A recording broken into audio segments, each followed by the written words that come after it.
Do you guys want to do the Pathfinder thing now? Oh yeah, we could absolutely talk about that. That would be cool.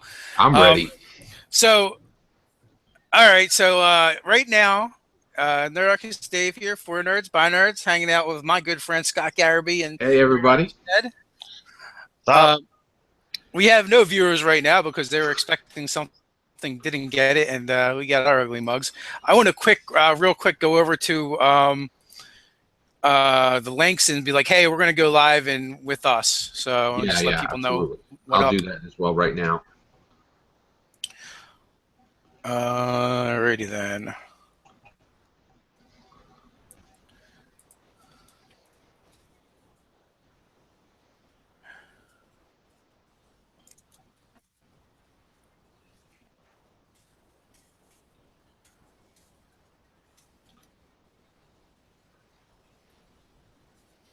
I misspelled your name, Scott. There's like 7 T's in it now.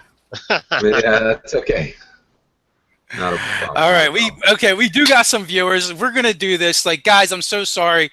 We had Monty Cook and Sean Reynolds on here popping in and out, and Monty Cook was having some tech issues, and we had to reschedule for Tuesday night, 8 p.m. Eastern time, and he said they'll have a backup machine and everything, and we're going to make it happen. Already kind of online, we figured we would pop in and do something, and I think there's a chat thing that's up, so if you guys decide you want to weigh in, you can. Absolutely. We're using YouTube Live for the first time, so I don't know. There might not even be a chat that's showing up, but I think they're supposed to be like automatically with that. I don't know if there's like an app or something we have to install or whatever. You know, we're kind of breaking new ground for us here. Yeah, we'll get there. So we did have something that we've kind of wanted to talk about, and it's definitely a video I want to do with Scott, because it's definitely a Scott video. So indeed. I've been doing some thinking on the subject of 5th edition Dungeons and Dragons, Wizards of the Coast, Paizo, Pathfinder, Starfinder, all these things, and so here's the premise. Here's what I'm laying down for you guys. You had 3rd edition Dungeons and Dragons. They decided it was going away. They're replacing it with 4th edition. Huge divide in the community. Paizo was already kind of screwed because the projects that they had been working on for WOTC had gone away and had been moved in-house, so They needed to do something to do, and I think they started working on adventure paths, and then with the announcement of 4th edition, they found the kind of their way, and that was to double down on 3rd edition and keep it going because of the OGL. And really fascinating about that was the fact that they took the OGL and really doubled down on it. They put out all these products and put them online, and it essentially made them free if you were okay with not owning them, and you could go to the D20 SRD, you could go to their site, and you had access to it, which was really good, and they did that really well. Fast forward to 2014, I want to say, around July, Wizards of the Coast released 5th edition, and with that, they kind of like, I want to say they've done things a lot different than Paizo. It's that they're running with a much leaner business design. It's much more modern, where Paizo is still kind of operating off of the old school TSR. This is how we do it mentality. But not only that, then Wizards of the Coast, they went back and did something I never expected them to do. They re-released an OGL again, and they did a limited release of their products online for free, which is really smart, and it kind of like moved them in the same direction as Paizo. But from a business standpoint, they really did it in a very strategic way. They maximized their profits on the initial release of 5th edition Dungeons and Dragons. And then they did it, right? Yeah. And then, then they started making some other moves that I found very strategic, interesting, and it seems like they've really learned some lessons, and that was one, DM's Guild. Yep. They're giving access to their worlds for other people to play, and not even Paizo does that. Then come for them. You know, very, very smart, I think. And also, it becomes a place where they can mine for talent. And then also, what they've done. And hold on, Ted. Let me get this out. Let me lay the groundwork and foundation here. And the last thing that they did is they looked at Acquisitions Inc. They looked at Critical Role, and they realized there was something there. They tapped into D&D as entertainment, and you know they did the D&D live with Chris Perkins, and they really. They've really done well with that, and I feel like that's where Pathfinder has missed it, and they've dropped the ball, and they don't have that version to help them be competitive. Yeah. So go ahead, Ted. I'll give you the first shot. Yeah, absolutely. Touching on the point of the DM's Guild, not only is it a place that they can mine for talent, but they've specifically told people, go ahead and put your stuff up here, which from a business standpoint, they're getting a small portion of the sales for, as well as they have the ability to say, okay, what's selling well, what's been done well, you know, and is this something that we can pull in for a third party thing? Can we pull them right into Watts? So like from multiple aspects, you've got people who were like, oh, well, I'm an aspiring game designer. If I put my stuff up there, then it's going to have a chance of them being spotted by Watts, which who is an RPG creator that plays D&D that wouldn't want to be in that situation. Yeah. And at the same time, as I said, it's something where Watts is going to be profiting from it. Okay, so before you start, Scott, I just want to let you guys know the chat is up. It can be right over there. So I'm going to be bouncing back and forth between you guys and looking at the chat. So if you guys have things you want to talk about in the chat or you want to ask us, hit us with your best shot. And go ahead, Scott. Yeah, absolutely. So here's my take. So one, I think you're absolutely right. It's really fascinating what's happening with Pathfinder right now, because really Paizo was playing in Wizards of the Coast backyard, you know, so they were playing, you know, Pathfinder really is Dungeons & Dragons 3.75, and so they had the entire period of 4th edition to build all, you know, to really say, hey, you want to keep playing D&D 3.5, well, we call it Pathfinder, here you go, and they built these awesome books. Now, what's really interesting is they really used D&D's model, and what they did was they did flawless execution, they did flawless iteration.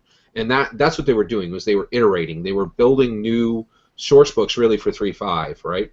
And so now what's really interesting though, and I think this is an absolute new truth for the entire tabletop role-playing game community that was always true, but now we can see it clearly. And that is source books make tabletop role-playing games worse. So here's why, okay? Basically, right now, if you walk into Days of Nights, right? Days of Nights is a beautiful, friendly local game shop in Pennsylvania, and I believe there's probably hundreds of these all over the country.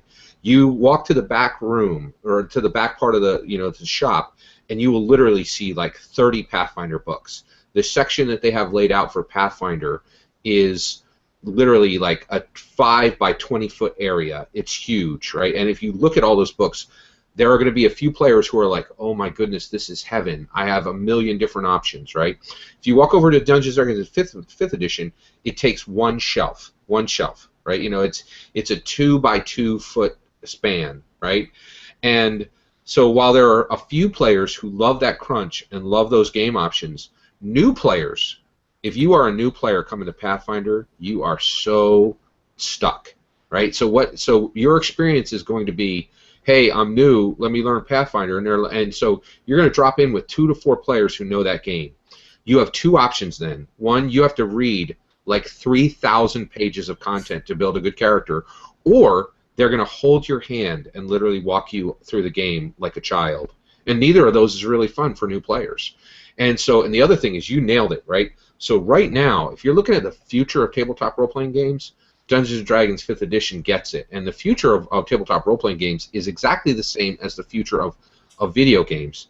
The vast amount of money, the vast amount of attention is not people playing video games, it's people watching video games as entertainment. And it's the same thing for tabletop role-playing game. There's a booming industry starting. Harmon Quest, Matt Mercer, Acquisition Incorporated, the list goes on and on and on, where tabletop role-playing game stories as entertainment is a growing option. Dungeons & Dragons 5th edition tells stories quickly. Pathfinder, those stories are so grind halt. Like, who's going to watch a guy go, hey, I'm going to spend 5 minutes now determining, my bonus for this shot?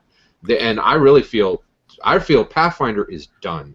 It's a chicken with its head's cut off. It's running around. It just doesn't know it's finished. So real quick, I'm in the chat over here. So we're in a tactical. Pathfinder actually tried to get in with Critical Role and sponsored a one-shot game for them to play in Pathfinder. Then we have Winster Languish. Though I've never played Pathfinder, I like the numerous options. All right, so Scott, you have two other options for that new player who has got just the core books. They can reach out to a veteran player and say, look, here's my concept. Can you help me build it? And then those who are familiar with all of those many source books can give you some guidance. And there are players in many groups out there who are willing to do that.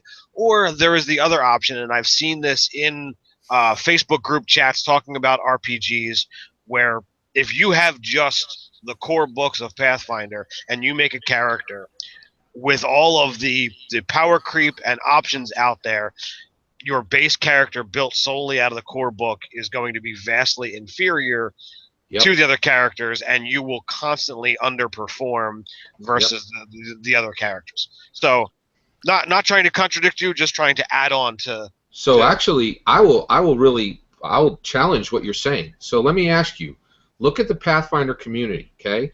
You got guys who have incredible system mastery, guys who have read literally 12 to 15 to 20 source books and know every option, right? Mm-hmm. People that are that into crunch, how many of them are like, I'm super patient and I'm going to help this newbie come in? And guess what? The guys who are like that, who are super patient, who are storytellers and really care about a narrative and really care about helping other people, guess where they are? They're on 5th edition. And 5th edition is getting literally national attention. The first 10 minutes of Stranger Things, right? How are you gonna how does Paizo compete with that, right? Stranger Things is blowing up across the culture, and people are talking about Dungeons and Dragons. Across the culture, what does Pathfinder means? It means SUV. People don't care about crunch, and there are not enough awesome, super nice people. Like the Venn diagram you just described is a purple unicorn. This super sweet guy who's going to handhold this newbie, but also read 15 source books for Pathfinder. How many of those guys exist? I don't think they do. I think they're out there. They might not be as numerous as I'm saying. I know back in the day of 2nd edition when there were lots of options, and 3rd edition after it got going and there were lots of options, there was lots of crunch in 3rd edition.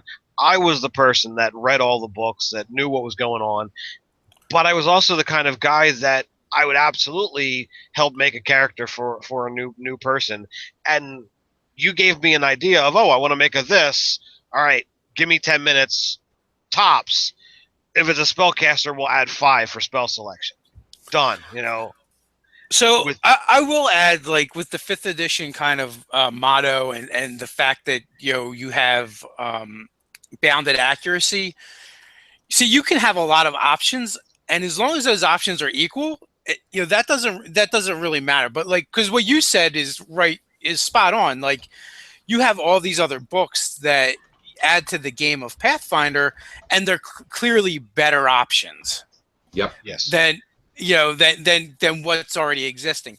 Now, if 5th edition is able to continue to put out options and lots of options, but if they all remain equal, and this is the big but and the big if they all remain equal, it doesn't matter for the new player coming in, because they can come in and play in the game with the veterans with only their PHB, and their character isn't any better or worse. It's just different. Right. Yeah. And for people just coming in, I know maybe you saw it says Monty Cook and Cypher Sorry about System that. and Invisible Sun. Yeah, we lied. No, we had Sean K. Reynolds on here and Monty Cook on here. You missed them. No, that's not it either. They were here, but Monty Cook is having tech issues, and we could not get him on. They popped in and out a couple times. We rescheduled, and since we told people we were going to be here, we were already on the Hangout, so we decided to talk about stuff anyway. And so one of the things I just want to talk a little bit more is just this idea. I really feel like there's this horrible truth that has now been shown by Pathfinder. It's like an experiment that happened in front of us, right? So the source books for Pathfinder are some of the best out there.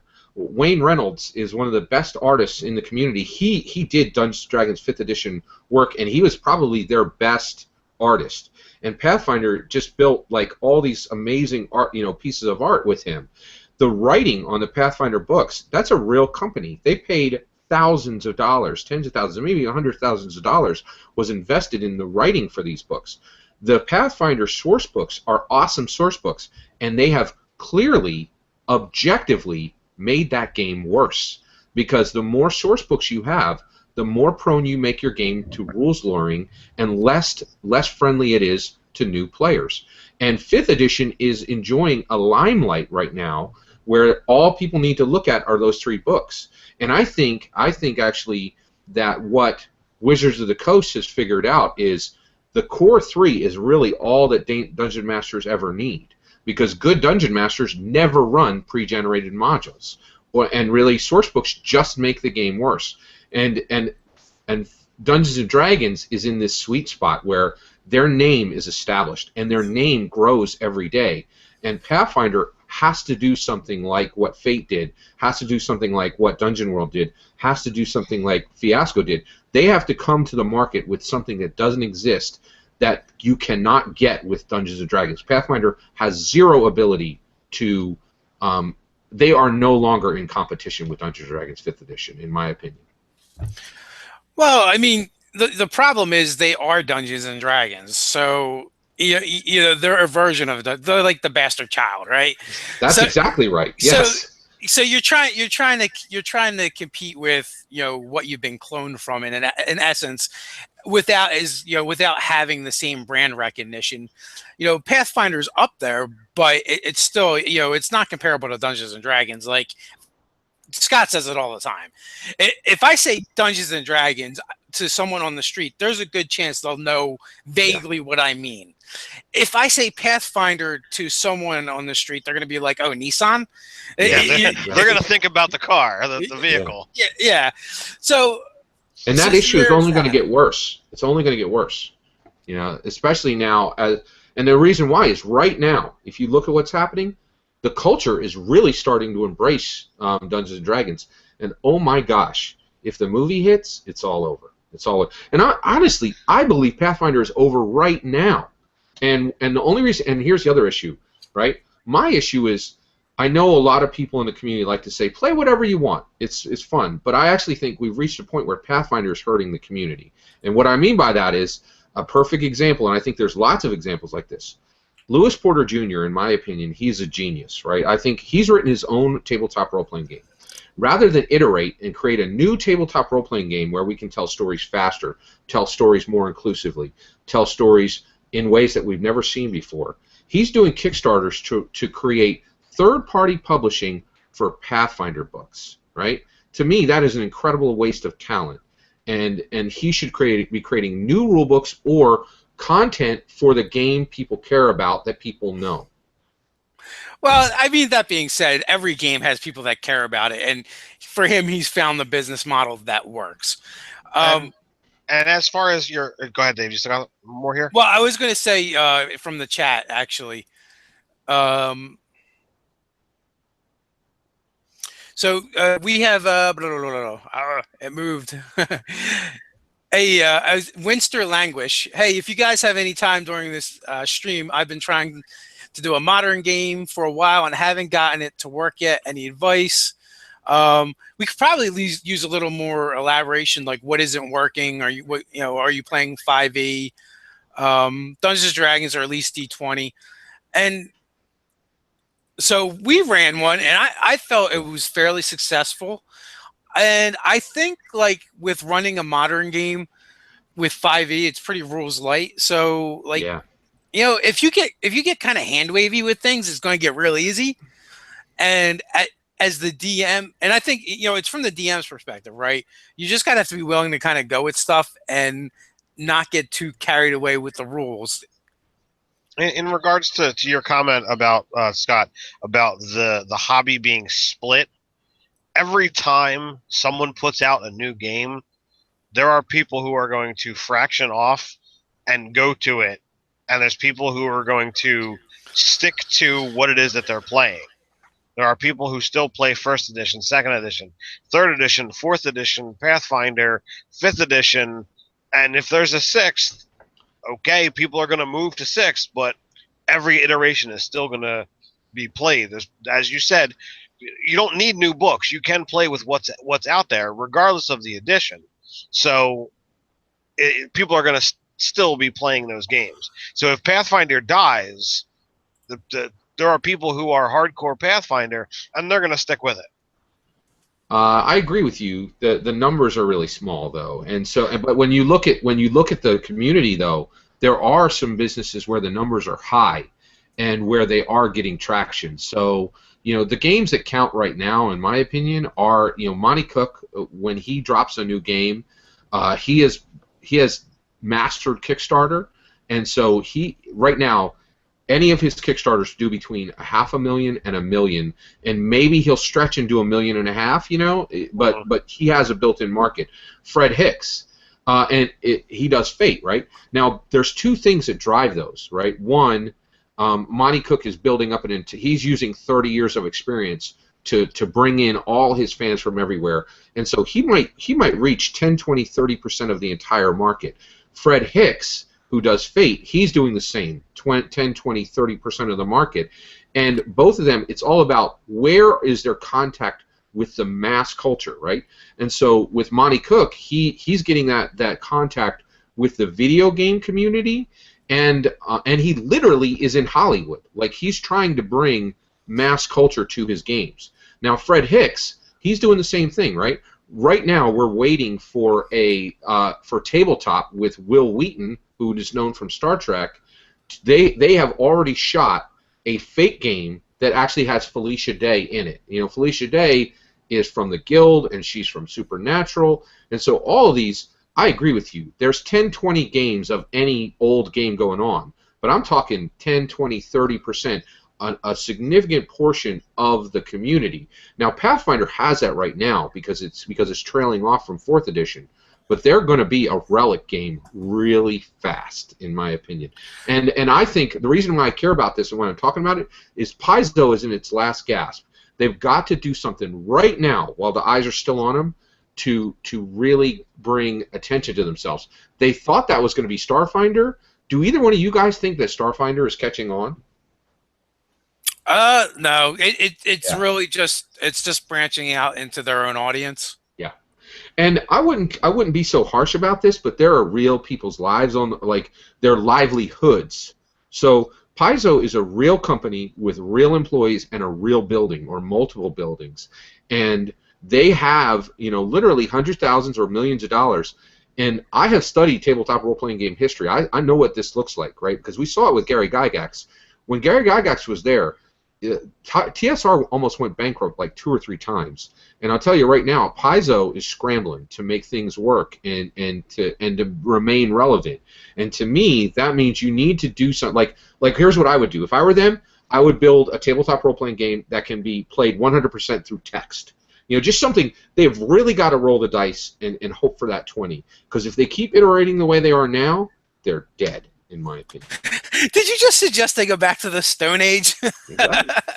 Yeah, like, well, I don't you know mean what they would do. Game? No, I mean text on your phone, right? So there's a few things so what are the boundaries of tabletop role playing games, right? So one of them is people don't like the fact that it still happens at a table. You need dice and you need to sit at a table. A lot of people want to play tabletop role playing sitting on their sofa. Yo, if you can play with just your phone, that Invisible might work. Sun, dude. The Invisible Sun is doing that. Yeah, they're getting that's there. a part of the game. That's the app they're building into the game. And actually, but it's a portion. It's a portion. I also saw another. I saw another Kickstarter where they're all sitting around with devices and a couch in front of a TV. As part of the game as well. A little trail off here. MC Squared wanted to know about your magic system from the Grey Riders game. Yeah, absolutely. So that's a great question. So I actually tried to spin an entirely new magic system within that game, and I presented it to you guys, and it fell 100% flat. I don't know if you guys remember. So the reason I made that was I read an author by the name of Brandon Sanderson, and he has a fantastic group of books called Mistborn. And Mistborn goes into ferromancy, allomancy, and then metal can be used to be burned to get magical effects. And I'm so in love with that system that I actually tried to build something where you could use... I built my own secondary magic system into Dungeons & Dragons. It was a 100% fail, right? I put it in front of you guys, and all you guys were like, this is confusing and useless. Now, the reason I did that is I like to kind of swing big, and sometimes it falls flat, right? So, one, I will try to roll that. So, one, I'm very blessed because I actually I do articles for TED. So, just from that question, I need to take that and kind of boil it down and put it out into an article, and that way anybody can use it. Because while you guys weren't excited about it, there might be people out there who were excited about it. And I think I made it distinct enough from Brandon Sanderson's ideas where that's the kernel, but it's not the meat. So I think it's distinct enough. So, where are we at? Sorry, guys, I'm a little distracted. I'm trying to monitor your comments and actually change the name of the Hangout so that people aren't like, oh, Body Cook, and they get here and they got to see our ugly faces as well. I hear you. But yeah, like when you say like Pathfinder's got to do something, it's like, what do they do? Where do they go? Like without alienating their audiences. Also, right. There was also a Monty Cook question in there too. Have you seen his one-page adventures? Monty Cook's one-page adventures? Yeah, I'm aware of them, but I have not actually seen them. I have not either. One thing I do know is that with the Cypher System, they were making these 2- or 3-page products.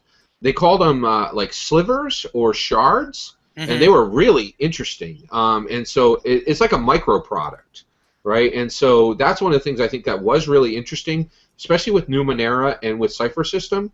And that's one of the reasons why I'm such a huge fan of Monty Cook is he definitely rolls the dice on innovation. Like, if somebody's done it before, he doesn't want to do it. He really is out there saying, I'm going to use my mastery of tabletop role-playing games at a high level to try some really unique new things. Well, you know, see, I want to bring up something I was going to talk about in the interview, and actually you sparked it, Scott. Like, it was something you said that made me think of it, and that was the Cypher System's breakdown is, what is it? It's a noun. It's focus, descriptor, and type. Yeah, but what is it? It's noun, adjective, and verb. It's right. I am a fiery warrior who wields 2 weapons. Yeah, so an adjective, verb, noun, that verbs, right? Right, so right. Is the way it is broken down. Well, you know what? You had put something in there about that, the type, descriptor, and focus. And I'm like, you know what? That's literally like the model of 5th edition Dungeons and Dragons now. If you kind of think about it, absolutely. It's the you have the race, the class, and the background. The background, yeah. Which I don't know. It's just something that popped in my head, and I found it to be interesting. And it was like, well, so like even in 5th edition Dungeons and Dragons, even though Monty Cook battled on that project to do his own stuff, which I'm glad he did, we're still seeing the influence. Oh, absolutely. And actually, so I'll start breaking out some of the content I had ready for the other interview. So one of the things that I think is really interesting about Monty Cook is, unfortunately, I feel his company's on the bleeding edge. So this is a term from internet technology terms, internet technology firms. And what that means is that you go out, you do something new, right? And you show everybody what it is, but you absorb all the costs, right? And so, that's exactly right. I actually think there's a lot of material in 5th edition from Monty Cook's brief time on the design team. And then also, so let's talk. So a lot of times I think Monty Cook's group is developing things and paying the price for it, and then those ideas show up in maybe better iterations in other games, and I think 5th edition is one of them. Yeah. Well, I'm hesitant to say a better version because. No, I agree. Maybe bigger. Because I don't think that 5th edition was better than Cypher Rules System, but it certainly reached a much broader audience. Yeah, because like the Cypher System is very generic and it's a lot more flexible. Where 5th edition, like you lock in your race with a couple options, you lock in your class with a couple options, you lock in your background, so it's very set, but the formula is very similar. Is the kind of like the point I'm making. Yeah, and so where you have the Cypher System where you can take that in almost any direction, right? Which is awesome. Well, and one of the things that really blew me away, like just to kind of put in perspective how far ahead of the game Monty Cook is. So I took the Cypher Rules System, and what really showed me, hey, this is a completely different level, right? And also, when you think about Monty Cook, I know a lot of people aren't like really super well with his Kickstarters. Quite a few people know him now, right? But one of the things you're dealing with when you're dealing with Monty Cook, this is a guy who wrote 3rd edition, and then Gary Gygax came in and read his rules and said, "Hey, I think you're doing great with this. Maybe I would tweak this and maybe I would tweak that." So you have the father of tabletop role-playing games dealing with a guy who is now, I really feel that Monty Cook absolutely is. I would like to make a slight correction there because I was just reading up on Monty Cook today. Yeah. And what actually said was Gary Gygax looked over his stuff and said, I can learn to be a better DM from this. Right.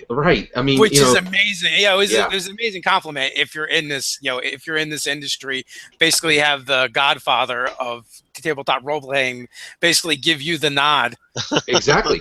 And actually that's what's really happening right now. So here's how deep it goes, right? So you had Gary Gygax setting the foundation, right?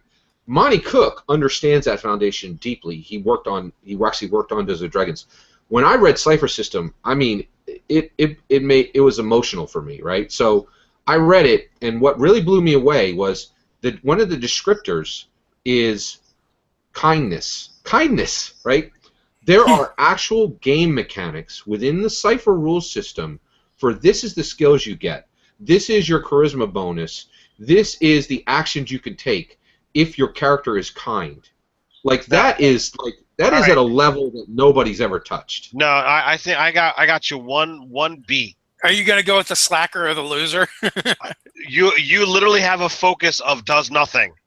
Right. Exactly. Like Shaggy and Scooby Doo. Yeah. There are mechanics for the character who does nothing. Well, and wow. Yeah, exactly. And that character exists and that means they had to look at culture at a broad spectrum, right? And so to me, that character was Xander. If you watched Buffy the Vampire Slayer, Xander was this complete normal human being, and he would go on adventures with them. And you were like, why is he there? And he did nothing, and they gave mechanics for that. And so that's him saying, and so Cypher, in my opinion, is what GURPS tried to be.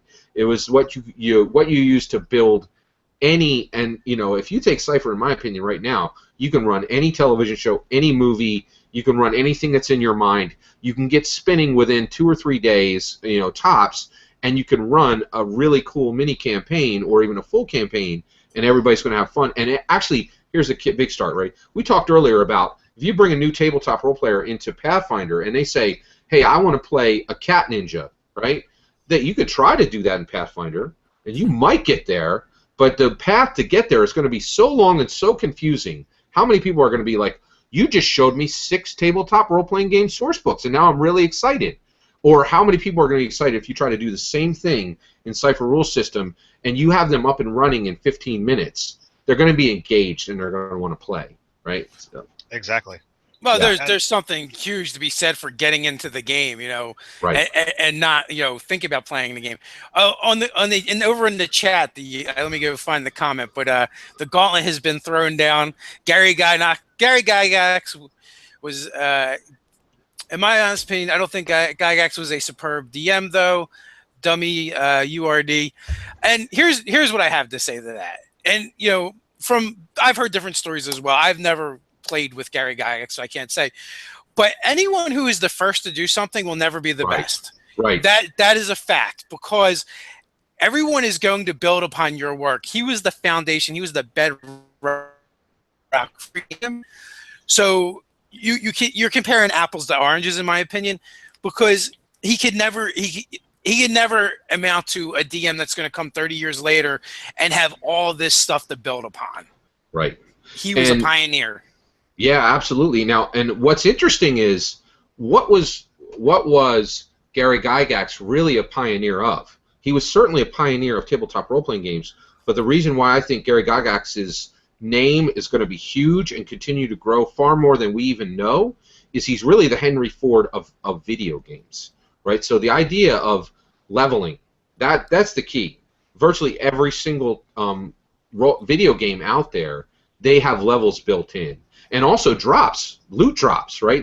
These ideas come from Gary Gygax. So I believe that Gary Gygax's reach and his influence don't really come from tabletop role-playing games. We're a niche market, right? But video games, his ideas are living in video games right now, and that's why I think he's going to be, you know, Vancy and Magic. The idea that you use a spell and it's gone. The idea that you hit a monster and you pick up loot from that monster. The idea that you hit 10 monsters and you level up. That is the DNA of virtually every video game out there. And Gary Gygax is the father of he laid foundation for video games, which is a massive market. You know.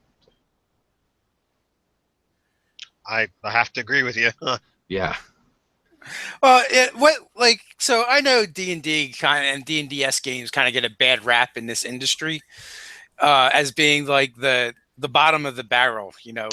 But at the end of the day, you know, speaking to Gary Gygax, like, you know, whatever system you're playing in that you think is so much superior, you still owe it to that guy, because who knows what this industry would look like if he didn't step up and go, you know what, wargaming's fun, but what if we dial it down a little bit and we take a closer look at just this group here and tell stories around them.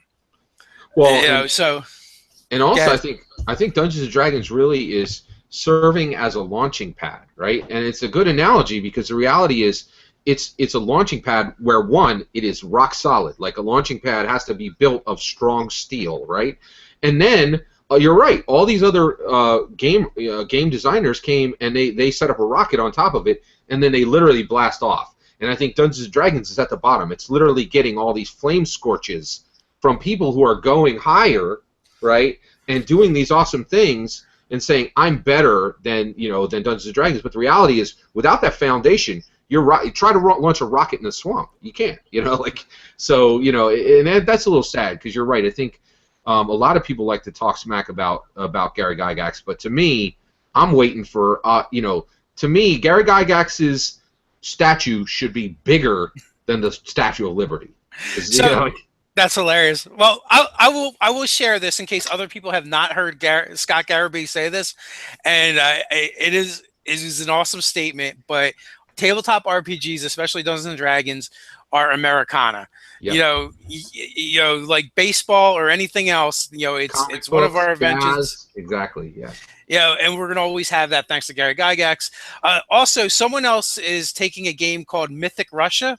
It's based off of the Hero system, and they're going to convert it over to the Cypher system. And I think we're going to see a lot of people taking their favorite games and going, "How can I play this game better?" And then they're going to move it to the Cypher system. Well, as Scott said, there really isn't anything that you can't play in Cypher. And the system not only gives you a set of rules that say, all right, if you want to play something that's science-y, you can put it here. If you want to play superheroes, you can put it here. If you want to play fantasy, you can go here. And then on top of that, it gives you like rule breakdown to I want to create a new focus or I want to create a new descriptor, and it's there to be able to say, look, what I have doesn't exactly fit in any of these. Can I make my own? Yeah. And it's there to do it. So and it's one book. Your monster manual, your DMG, your player's handbook is all together. And Yeah.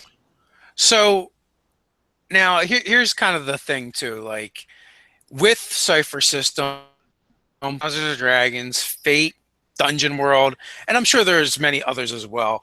Have we really just seen the death knell to the crunch game? Like, Yes. Go ahead. in the 80s, like you didn't have a good role-playing game unless there was at least 1 billion charts in it and tables. It was like the hallmark. So here is why and then Third Finder, the Pathfinder and Third Edition, they kind of like took that, expanded upon it, and said not only do you need a lot of tables and charts, but you need a lot of math. If you want to have a good role-playing game, it's got to be math intensive, right? And then we get 4th edition where we kind of move away from a lot of the mathy stuff and the crunch and the tables, but it adds a different level of complexity because you have all these options, powers, and choices and stuff. And then we've moved even further away from that with 5th edition, where they really lightened up the game a lot. Added bounded accuracy, meaning there will not be a lot of numbers in this game pretty much ever. Yeah. And then then we have Cypher System and Fate and Dungeon World, which really is more about telling the story using your imagination, and less about less about building that powerful character. And in a lot of those games, your character is kind of done too when you start. So let me. I'm all excited. I'm sorry, Ted. I'm going to jump in on this. Yes, crunch is done, right? So here's why. The biggest reason is 2 things are going to die, I think, pretty much at the same time. So crunch games are absolutely going to die, and the reason why is the rise of tabletop role-playing games, not as being played, but as entertainment sources, right? So, and then at the same time as crunch games dying, because the games that can tell stories fastest, those are going to live, right? And here's the other thing that should die, in my opinion. If you roll dice, roll camera. Right now, I know your job is hard, David. You do such a great job of setting up those cameras and getting them rolling, right? And I hate to say this, I love tabletop role-playing games, but I have graduated, and the reason I've graduated is being connected with you guys, where if I roll dice, I am rolling camera. And right now, I have a great game run by a friend of mine that I just dropped out of, and the reason why is I'm like, why on earth should I get in this game and tell a story with you 6 guys when I could tell that story and there's no limit to the audience that game is going to have? And so those 2 things are going to die at the same time. Cameraless games are going to die, and crunch games are dead. All right, I will. Go ahead, Ted. I'm sorry. Yeah, it's no problem. I will counterpoint. For every type of role playing option that's out there, there's people who want it, and there's people who are always going to want it. Now, I know you keep saying Pathfinder is dead, and whatever have you. I'm certain there's somebody in the Pathfinder community who is going to eventually get a nod to, okay, Pathfinder is on its last legs. What can I make, and how can I get it to those people that want to continue down this path? I ran into someone at a convention, and I got into a conversation about D&D. And when I mentioned 5th edition, he kind of scoffed, and like I put forth the argument about how long it takes to do a battle and how long it takes to make a character, and like I put forth an intelligent argument. And he was dumbfounded. He had no idea how to respond to what I said. Exactly. But that type of player is always going to want those crunch games. He hasn't evolved into the more story driven RP stuff. And I was there at one point in time. And Dave can attest to me playing the fightery type characters that wanted to hit stuff and kill things. And well, let me ask you this: are they always going to be there? Who's going to replace them? Do you see new crunch players being made right now? No. I think there are, because they're being drafted into the Pathfinder games. At numbers that are a fraction of 5th edition. Well, I mean, they're always going to be always going to be a fraction of 5th edition. D&D is the tabletop role-playing game. Right. So Okay. a couple things. One is Ted. They want you to get a motorhome and drive across the country running games for people. Two, they're unhappy with Scott's statement that everyone should be rolling cameras, and they might have thrown around words like douchey. And to a certain extent, I agree. Being in front of a camera and performing for other people is not for everybody. There are many benefits to running a game on camera, but yeah, not everyone has to do it. People that do it is awesome. It's a great service to this industry and to this niche and to the hobby, because the more games that people can see, the more it's going to spread the hobby. And I feel like people need to see all kinds of different games.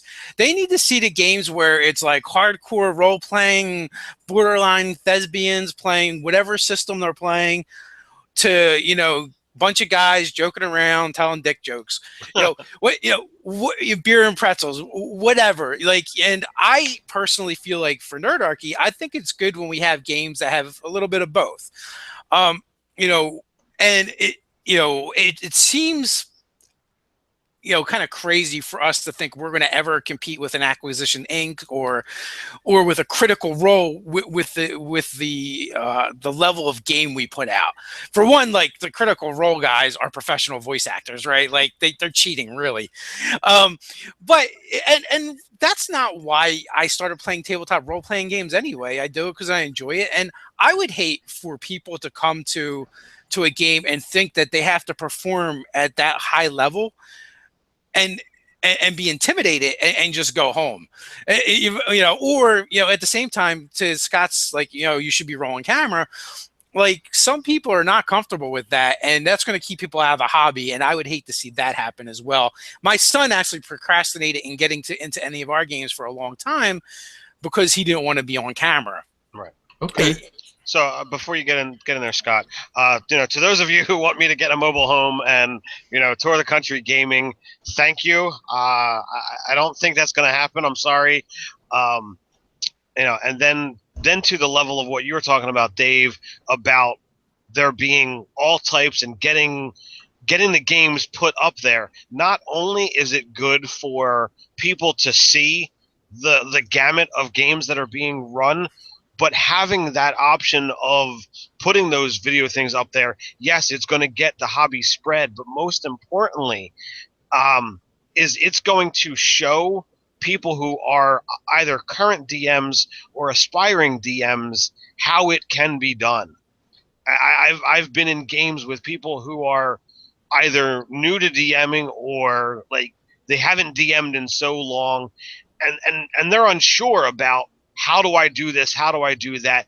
And if, as Nerdarchy people, if we don't, if we're not in those games and don't give feedback on how to improve, then I feel like that's doing a disservice to the hobby. So having those up there that people can peruse at their own leisure, where they're seeing, I can watch this session and see how it's done, and I can learn from what other DMs are doing out there.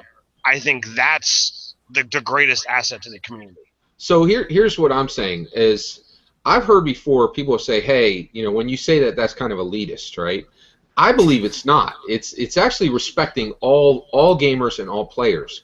And people who are saying, hey, you go off and, because your game is smaller, or you guys don't want to be on camera, you go off and just play on your kitchen table, and nobody gets to see that, and that's okay. So one, I care about a couple things. One, I care about the future of the game. I want Dungeons & Dragons to live, right? But here, the biggest thing I have to say on this one is, I don't want any Dungeons & Dragons story to be lost. I feel when a game master gathers together 3, 4, 5 friends, and they tell a story, that story is precious. And in my opinion, I know this is going to sound a little unusual, I think that's going to be more valuable than books, because this is new. This is what Gary Gygax said. He's saying this is a new way to tell stories, right?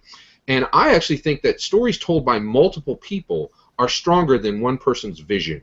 And that's why right now, Matt Mercer when he puts up a game and he shows that, it has way more views than most books that are printed, right? And so this is a new type of storytelling, and my point is, if it sounds elitist, it's the exact opposite. I think it's terrible that anybody out there is telling a story in any game, role-playing game system, and that story is going to die. It shouldn't just be in their memories. It should be shared with the world because they're doing something uniquely special and beautiful, more beautiful than old scrivened novels. It's special and it's new and it should be celebrated, and no story should ever be lost.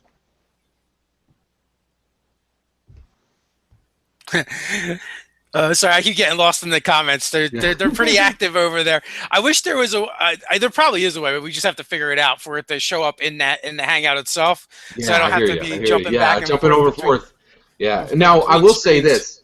One reason why I feel so strongly about this is that the new people who are coming up, they're going to have way less hesitancy about being on camera, because most kids today are on the internet 50 million times just from going to a birthday party, and then the squeamishness about cameras is going to go down, and I just feel like that is the future. The future is every tabletop role-playing game. We used to think this is our entertainment, but it's really for the world.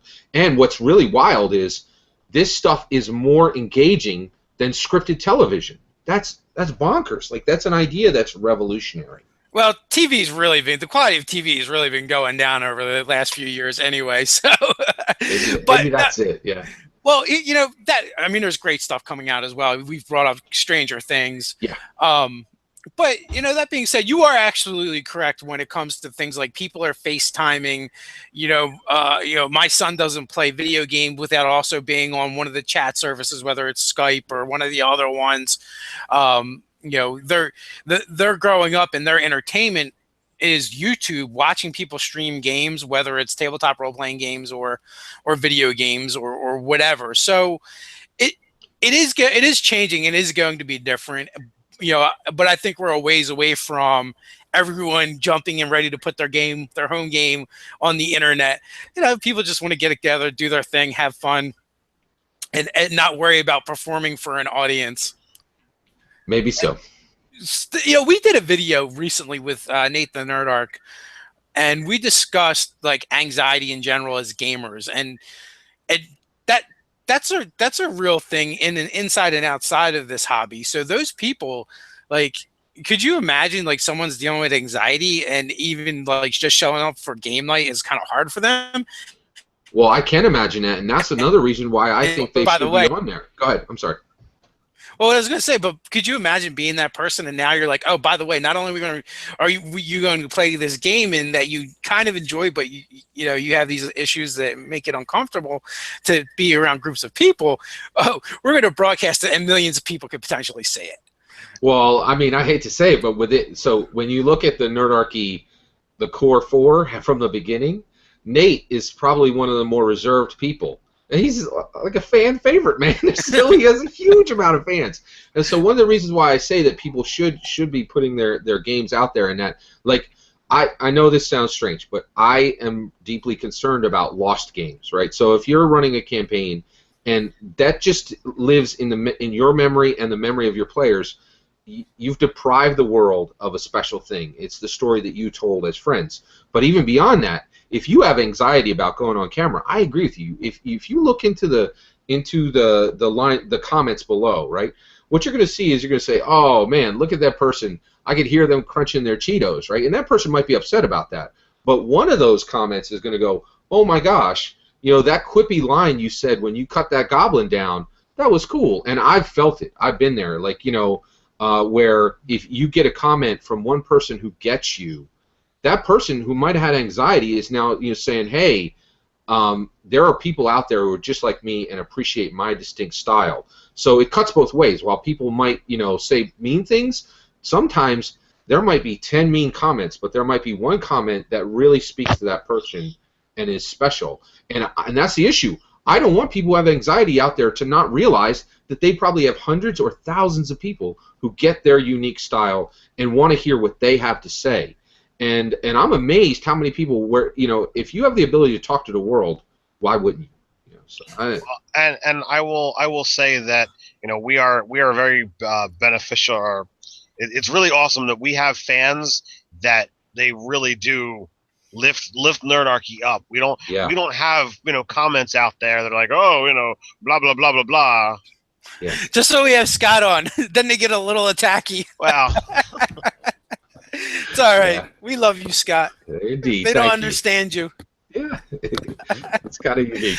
Yeah. You know what I will say? Like, I like to break Scott's chops a lot, and he gets a lot of flack from the fans.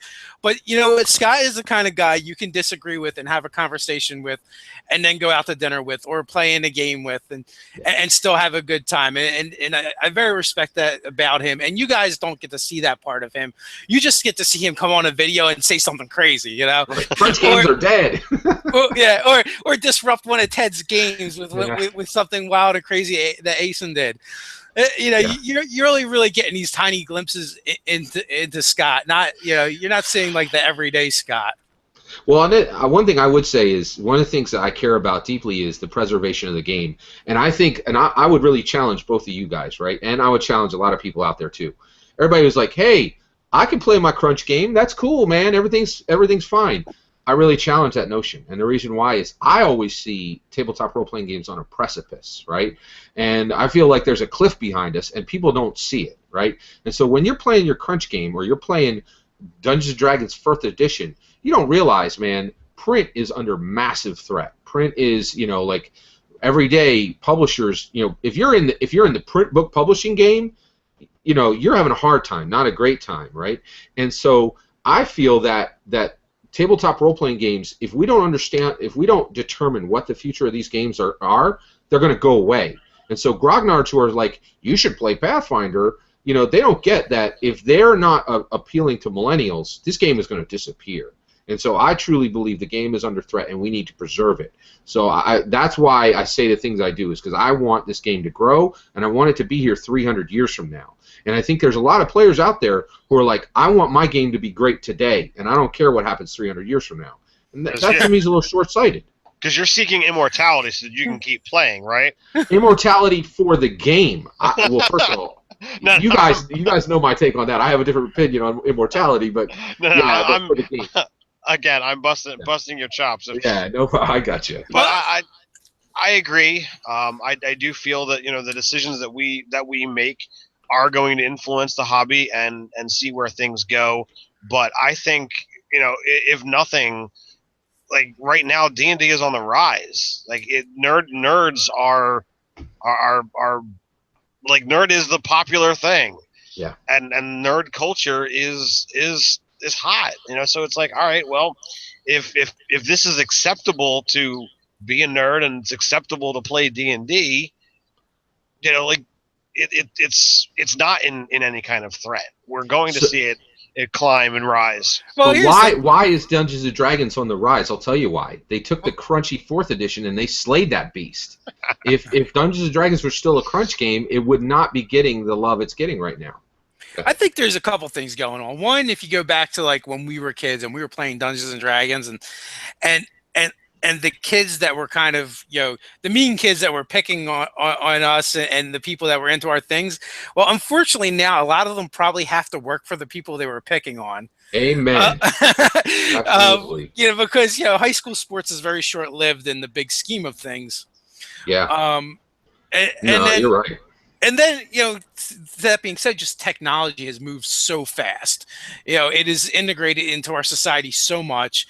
YouTube is huge. Facebook is huge, and those places you can connect with people that are into your thing now. You're not living in a bubble anymore. You don't have to be isolated, even though there's tons of space between you and maybe your gaming group. Like you have a virtual tabletop that you can meet on every week and play this game. You could go and watch amazing games from Acquisitions Inc. and Matt Mercer and Dan Harmon, and you've got all of this stuff that's kind of is validating and saying it's okay to like these things. Yeah. Where before you're in a bubble, and God forbid you live someplace that was kind of small and you had less sampling of the population, and you're like the only weird person, right? Yeah.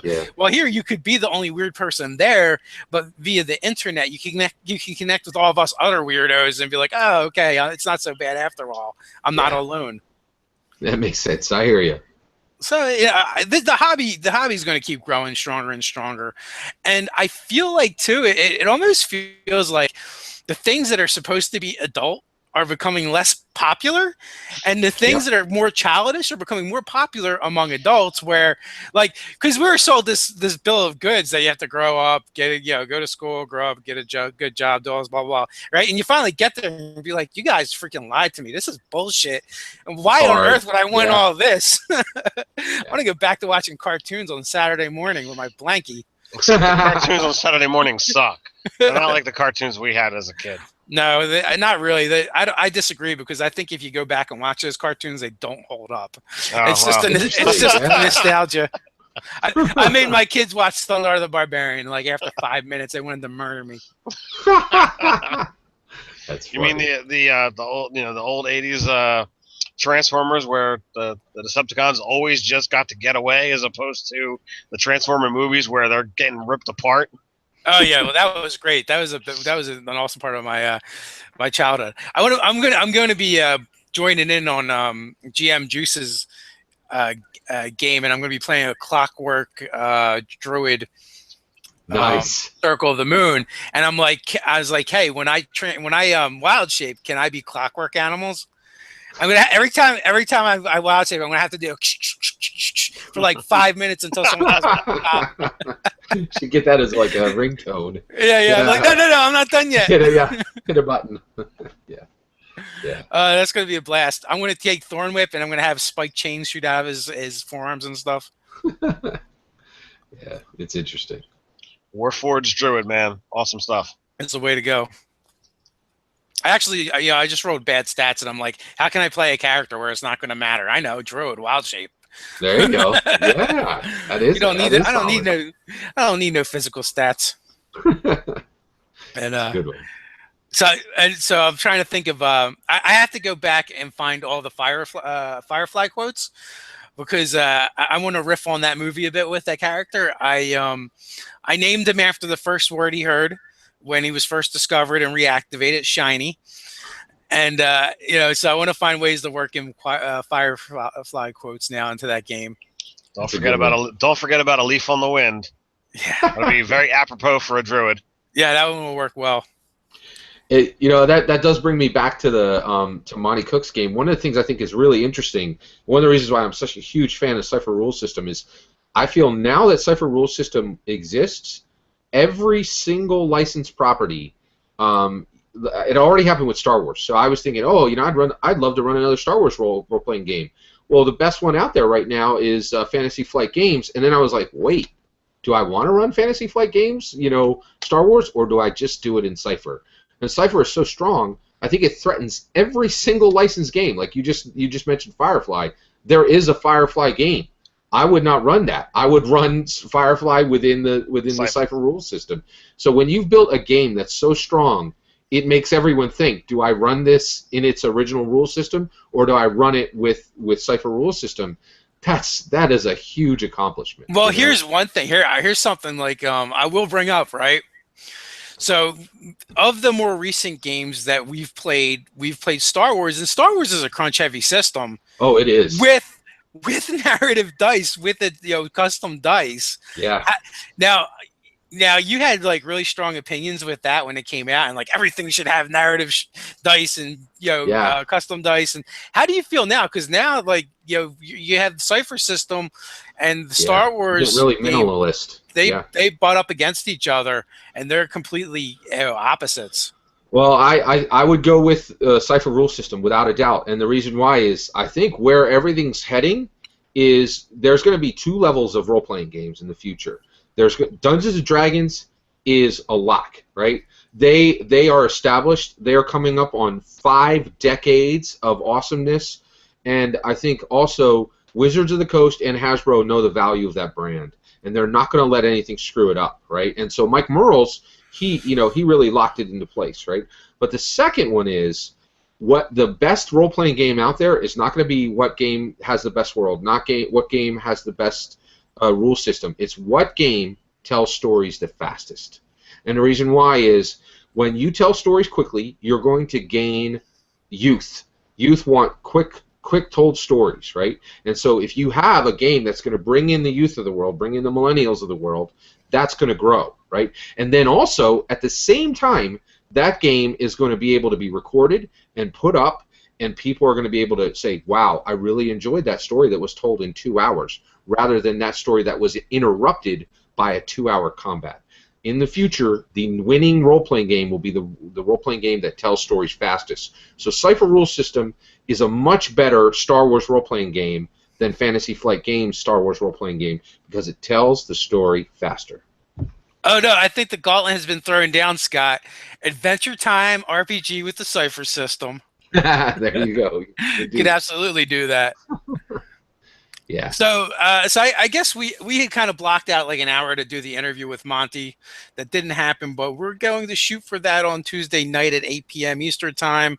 I want to thank everyone who actually came out and hung out with us. We, close to 70 viewers, even though we pulled the bait and switch. I think we're all a little disappointed we didn't get Monty on this time, but we're going to keep trying. So that should be happening in the near future. Hopefully they get their tech stuff figured out. Do we have the link to the Kickstarter down below yet? It was, but I kind of changed it out since this is no longer that video. Okay. Well, I mean, since it was talked about. But all right. But on our weekly wrap, we do have the link to the Kickstarter for Invisible Sun. Invisible Sun, go check it out. Absolutely. Yeah, we're going to hopefully get more in depth on that later in the week. And again, man, I want to thank everyone who for hanging out with us, babble about whatever, disagree with Scott. He's always good for that. He serves a special niche and role within Nerdarchy, and that is the garner and gather all the angst of the fans. he's like Palpatine. Indeed. Just give me your hate. They're pretty common in our comments section, though. They're not as vicious as other YouTube channels. I think we're fairly fortunate and lucky there. Indeed. So they're their opinions. They're not they're not the douchey comments that are just, oh, I'm going to be contrary just to be contrary. They honestly disagree with them. Yeah. Well, the other thing is, I think a lot of things I'm saying, I'm always looking to the future. I'm always trying to see, just because of my job, I'm kind of used to it. I'm trying, what is this hobby going to look like 5-10 years from now? And honestly, I feel like a lot of things I say are being borne out. I said a long time ago that Pathfinder was dead. Does it look like right now that I'm wrong? No. Yeah. Don't tell the Pathfinder people. Don't tell them. Someone will still be playing that game 20 years from now. I promise you. All right, with that, until next time, guys, stay nerdy. Take care, guys.